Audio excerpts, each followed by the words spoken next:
અને જેમ યુનિટ્સ વધારે આવે અને એ યુનિટ સેન્સેક્સનો આભાર માને કે અમને આટલા બધા યુનિટ્સ મળવાનો મોકો મળ્યો, એ માટે હું ખૂબ ખૂબ આપનો આભાર માનું છું. અચ્છા, હવે સાહેબે સરસ રીતે આપણને બધાને સમજાવી દીધું છે. મુખ્ય જે પોઈન્ટ્સ છે એ તમને હું કહી દઉં.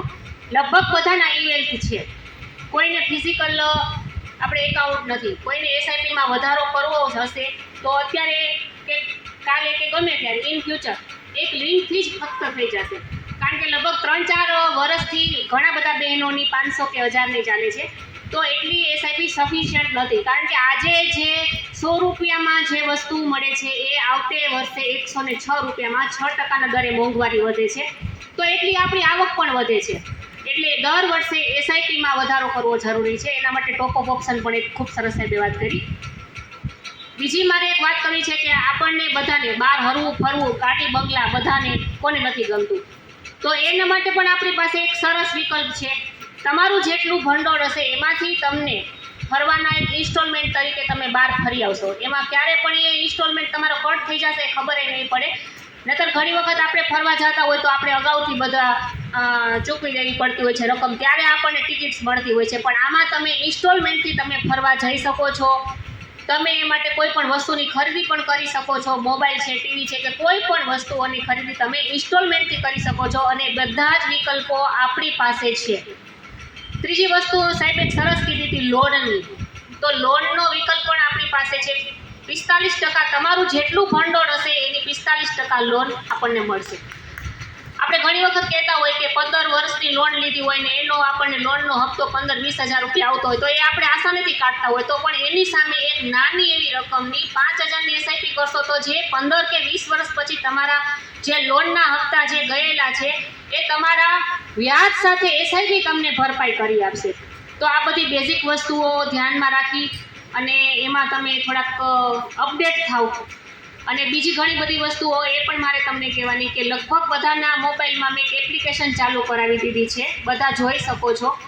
એમ છતાં પણ ક્યારેય તમને કોઈને પણ જરૂર પડે તો હવે એક સરસથી મારા હસબન્ડને ઓફિસ સરસ કરી દીધી છે, અને ખાસ આપણા લેડીઝ માટે ગમે ત્યારે આવો, મુલાકાત લો. આપણી જ ઓફિસ છે, તમારી જ ઓફિસ છે.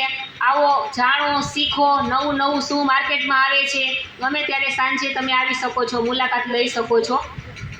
બધા અહીં આવ્યા એ માટે હું ખૂબ ખૂબ બધાનો આભાર માનું છું. 2 શબ્દ આવો કયો સાંભળવા હોય ને બીજાને, હું તો રોજ સાંભળું.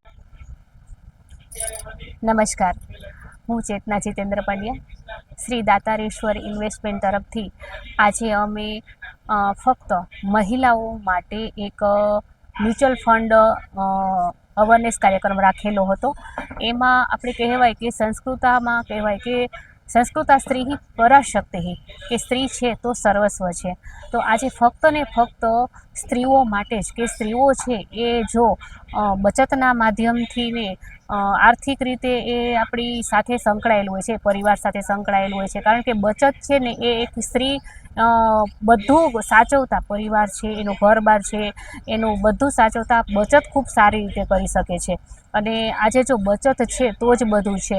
કારણ કે બચત વગરનું તો જીવન સાવ કહી શકાય કે જો કોઈની પાસે કાંઈ પણ રીતે પૈસાનું કોઈ નાણાકીય ભંડોળ નથી તો કોઈ પણ તે આયોજનબદ્ધ કોઈ કાર્ય કરી શકતા નથી. કારણ કે આજે બાળકોના સારું એજ્યુકેશન આપવું, સારી એને લગ્ન કરાવવા, દેશ વિદેશ ફરવું, ઘર, ગાડી, બંગલા એ બધું વ્યવસ્થિત, એ બધા લોકોને કોને નથી ગમતું. તો આ બધા જો વ્યવસ્થિત તમે એક બચતનું આયોજન કરેલું હશે તો તમે તમારા જિંદગીના બધા જ ધ્યેય પૂરા કરી શકશો. તો આ માટે અમારા શ્રી દાતારેશ્વર ઇન્વેસ્ટમેન્ટ સાથે ઘણા બધા બહેનો જોડાયેલા છે, અને આ બહેનો એસઆઈપી અને મ્યુચ્યુઅલ ફંડના માધ્યમથી તેઓ અમારી સાથે રોકાણ કરે છે. તો આ દરેક બહેનોને એક પ્રોત્સાહિત કરવાના ભાગરૂપે અને વધારે આમાં રોકાણ કરવાથી અને વધારે શું ફાયદો થઈ શકે એ માટે ઊંડાણપૂર્વક માહિતી મેળવવા માટે અમે એક સેમિનારનું આયોજન કરેલું હતું, અને ઘણા બધા બહેનો આમાં જોડાયા હતા.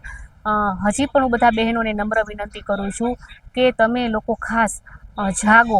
કારણ કે આજે આપણે રસોઈ છે કે એ બાબતમાં તો આપણે બધા પાવરધા છીએ જ, પરંતુ મ્યુચ્યુઅલ ફંડ કઈ રીતના કાર્ય કરે છે, એમાં આપણે આપણું શું યોગદાન આપી શકીએ, એમાં આપણે આગળ કઈ રીતના આપણે રોકાણના માધ્યમથી આપણે કઈ રીતના આપણા ધ્યેય પૂરા કરી શકીએ એ માટે ખાસ ને ખાસ બહેનો માટે અવેરનેસ ખૂબ જ જરૂરી છે. તો ખાસ નમ્ર વિનંતી કરું છું, શ્રી દાતારેશ્વર ઇન્વેસ્ટમેન્ટ સાથે જોડાવો. ધન્યવાદ.